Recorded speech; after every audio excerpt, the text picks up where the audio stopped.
Hello and welcome to WEBT 2300. I'm Gerald Burke, your instructor, and what we're going to do right now is we are going to look a little bit into our GitHub workflow. So, for the sake of the labs that we have coming up, and for the sake of your own posterity, and establishing your own, what do you call that?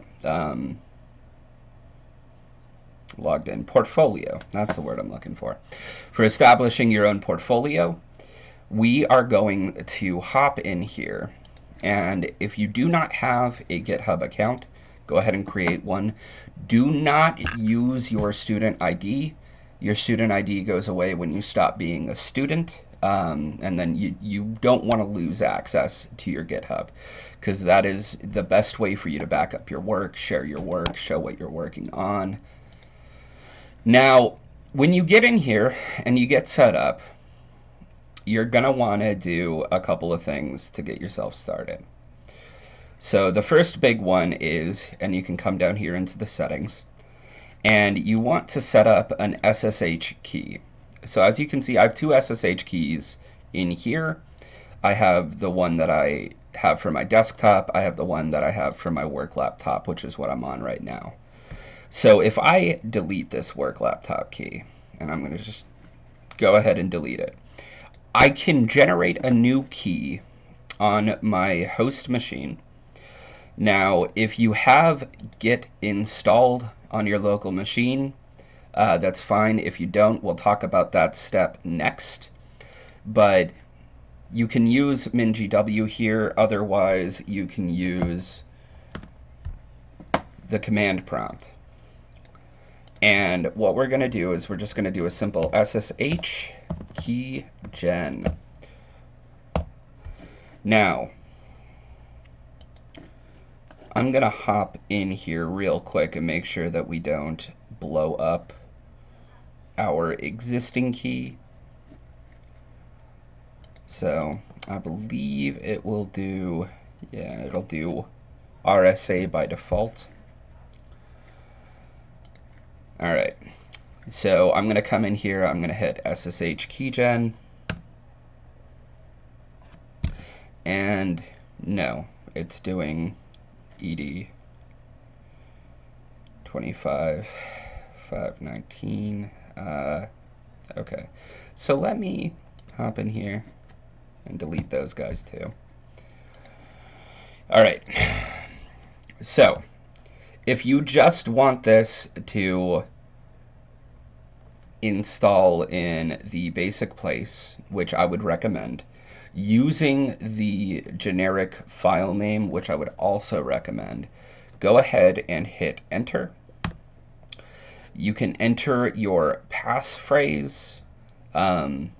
Typically speaking, I don't use a passphrase personally, but that's up to you. If you don't want to use a passphrase, you can hit enter, enter again, and there we go. So now I can come down here, and we're going to run through the full thing. So we'll go to the PC, we'll go to the C drive, and then we will come down to users, your username, and .ssh. And you're going to have a private key, and you're going to have a public key. So the private key you do not share, you just keep it on your machine. The public key you can share with services that will effectively use your public key against your private key to confirm that you are who you say you are, is more or less how it works. Whoop. Don't want to delete that. So go ahead and copy that. And then when you come out here, you want to create a new SSH key. And you can paste it down here. And for the name, especially if you use more than one SSH key or you're working from more than one machine, differentiate it by work laptop. If you're working on the school computer, you say school computer, home computer. And this just lets you know who the keys are working for. Sorry, I wanted a little bit of extra authentication there from me. And in their defense, I have been doing this key thing a lot, just showing you guys how to do it. But the next thing we're going to do is we are going to come out here and we're going to create a new repository. And I'm going to go to my profile, repositories, and you can click this green new button. And actually, I do have a new repository I want to put together. There's a game that I'm working on right now, and I'm actually overdue on setting up version control for it, just because I started with an existing code base. It's a game that I made forever ago for the console. I'm doing it with a GUI application now, so let's go ahead and jump in here. And I'm going to call this remain indoors. And it's available. Oop.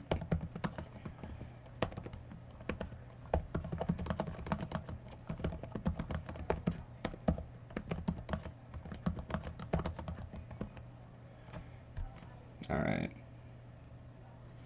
And then public, generally speaking, unless you're working with, proprietary code, you'll just want everything to be public. That means people can see it. You'll get very annoyed having to invite, people that you're interviewing with and stuff to your repositories. I always add a README, just because it's helpful. It makes your repository look a little bit better. You can, talk a little bit about it, describe it. Now for the git ignore, typically speaking, you'll use a git ignore when there are files that you don't want to track. In this particular instance, there aren't any, but let's say you are working on a database application or an application that, does something with the database. Typically speaking, the convention for that is you will have a configuration file that has your database credentials in it. And you will access that on your service while it's running on your local machine. But if the service itself is open source and you have it up here on GitHub, you don't actually want your private credentials to be up here. So that's one thing you would use a git ignore for. Large serialized, large binary files, stuff like that, that doesn't add anything or isn't relevant necessarily to the code or whatever you have written up here.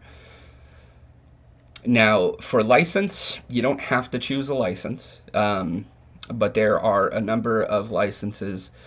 I typically utilize the unlicensed Creative Commons 0 or MIT. And Creative Commons 0 and the unlicensed are, generally speaking, public domain licenses. MIT licenses are more or less, they're pretty open. I can't tell you about the specifics. I think there's something related to... Actually, no, I just can't tell you about the specifics. I'd have to read it again. It's been a while since I've even read it. Honestly, lately I've been doing CC0, Creative Commons 0, the unlicensed. I like to put things into the public domain. Just personally, that's just me. You don't have to do it. You don't have to be like that. But I've released software.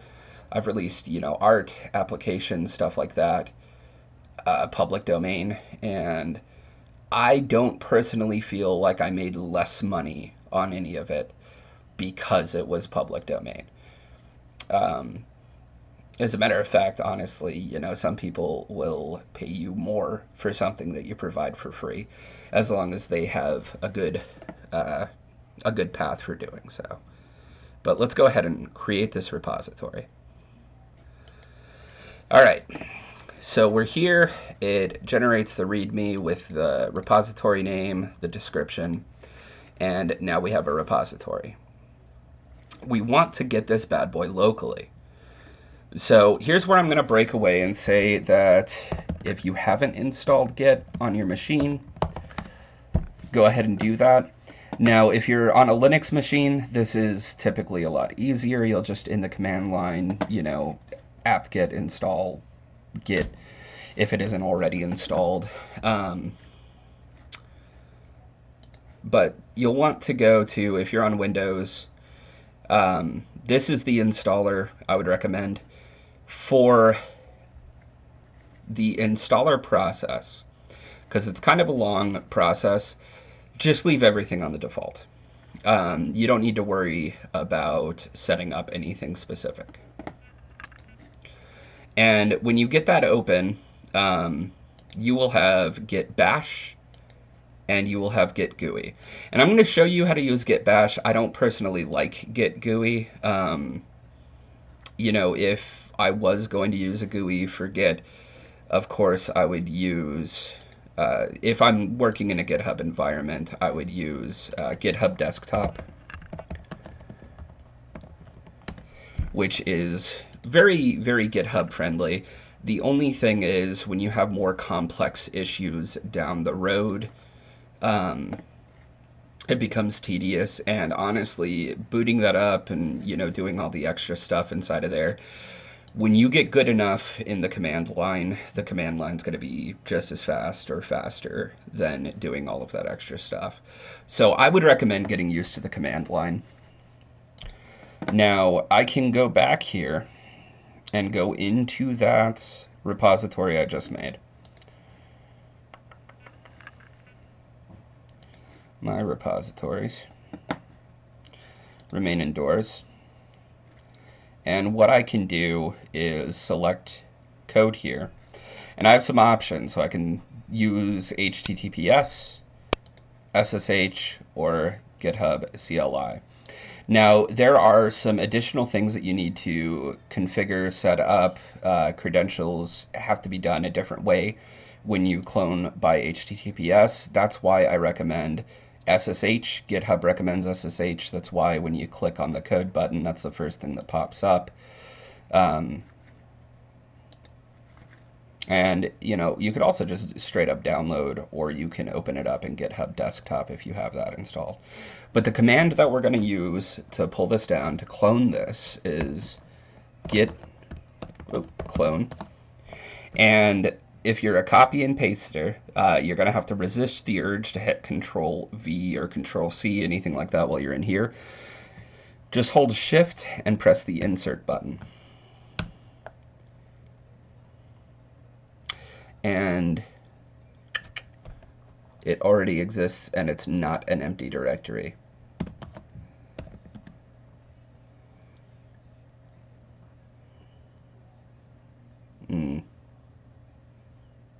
Oh, yeah, okay. So I was a little bit silly.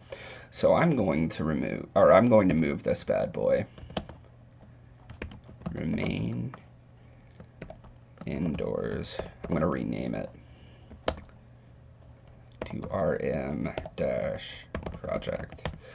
That is what that is that's my actual Java project files. So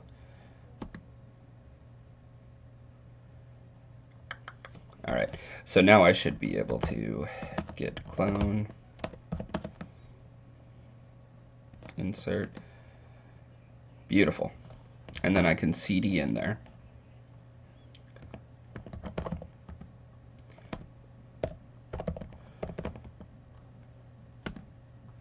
And as you can see, I'm here on the main branch.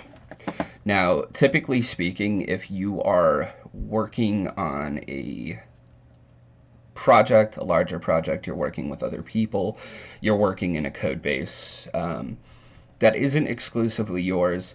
It's typically verboten to push directly to main. You can usually get away with it when you're working on small, private stuff. But I'm going to show you a couple of different ways of doing this. So we can do git checkout -b for branch. And we're going to check out a new branch. And we're going to call this read me update.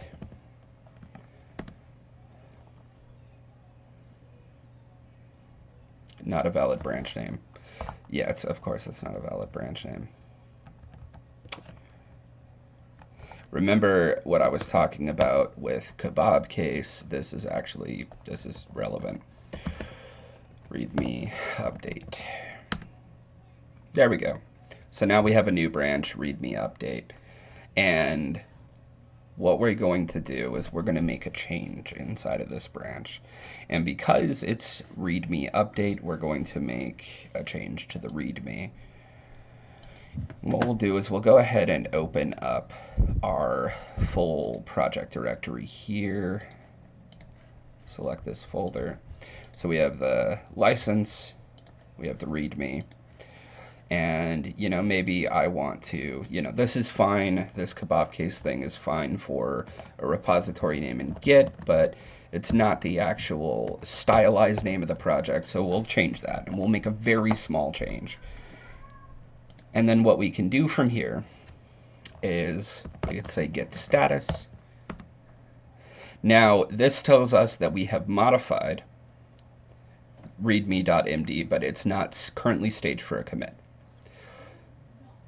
So what we can do is we can say git add, and we could do add readme.md, and that will add the file. If we are changing multiple files and we want to stage all of them, what we can do is do git add period, and that will stage everything for our commit. So the next thing we want to do is actually do the commit. So we can do git commit -m, and remember, short imperative present tense and specific. So we can do update readme.md, and we have a commit. And now we can push this commit up. So, but here's the thing, when we do git push, bam, we have to set the upstream. So if we come out here and we look at the branch, even if we reload it, we have one branch. So if we want to push this branch at the same time, what we can do is we can do git push, and we could do that long string set upstream, but there is a shortcut for set upstream, and that is -u, and then we specify the origin, which is, in this case, it's that remain indoors repository, and then we specify the branch, which is this readme update. And just like that, we push our change, and readme update pushes 1 second ago. So to show you what the workflow looks like from the perspective of somebody that is contributing to a repo, what we're going to want to do is we're going to want to create a pull request. And a pull request is basically asking the maintainer of our repo to merge our branch back into the branch that we are working from. So you can set some stuff depending on where you work or what you're doing. You may have a certain description that you have to put in here. Sometimes your title is just enough, especially if it's really a simple change. You might be working on a project, you might have certain milestones, and GitHub, GitLab have stuff set up on their end to where when you create a pull request for an issue that's listed in a milestone and you reference the issue, it can automatically close the issue if the merge request is accepted. It can complete an item and a milestone. So all of that stuff is useful. It's just not useful in our current setting of just you doing your thing. So we're going to create a pull request. And then we want to merge the pull requests. Now, we're checking here just to make sure that, all of the approval that's required is done. It checks for continuous integration, so a pull request can merge a CI/CD pipeline. It can, trigger like a job that runs in one of those pipelines. You don't have to worry about that stuff right now. And then it checks for conflicts with the base branch. Now, you working by yourself on a project, you're probably not going to see merge conflicts a lot, but you will eventually, working with Git, run into merge conflicts. Maybe another developer worked on the same file, and even though, because like Git is very smart, and it will try to figure out, okay, well, he changed this line over here, this guy changed this line over here, maybe it's good, and they try to automatically fix that stuff. So really it's when your changes are in direct conflict, or they change the same parts of a file, that it really becomes an issue. But we are safe to merge this pull request. And if we come down here, so this has been merged back into master. So if we come back out to our code, as you can see, our change is showing up in our main branch. And we have the branch readme update. Now, we can still work from that branch. We can still make changes from that branch. Convention is you only do that if, let's say, somebody came back and said, there was an issue with your formatting, something like that. If you specifically have to undo changes, in which case that branch would be unmerged, and then you could use that branch to make changes in the future. Typically speaking, new changes, new branch. Now, that is the basics of how we're going to do that. And if we want to go back to our main branch, so we can do git checkout, and we don't need the -b because we're not making a new branch, and we say git checkout main, and that brings us back to our main. Now here's the thing though, is it says that our branch is up to date with origin main. But let's go ahead and check that. And let's come in here and actually look at the files. And let's open up this README. So as you can see, hey, that, that doesn't look up to date because it's different here. And typically speaking, this occurs because Git isn't going to check every time something happens on the dashboard here. You have to tell Git to check. So what you can do is you can say git fetch. And what it'll do is it'll look at the repository and look for any updates, any changes, any merges, any pull requests. So as you can see, main, origin main, we had some changes, and let's go ahead and say git status. So my branch is actually behind origin main. So what I can do to get caught up is I can say git pull, and that will pull down the changes from main in the remote. So those are the basics of what you'll need to use Git within the scope of this class. And the next video in this series will be how to set up GitHub Desktop. Nope,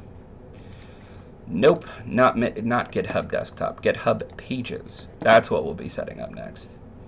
All right, thank you guys for listening. Hope it worked out for you.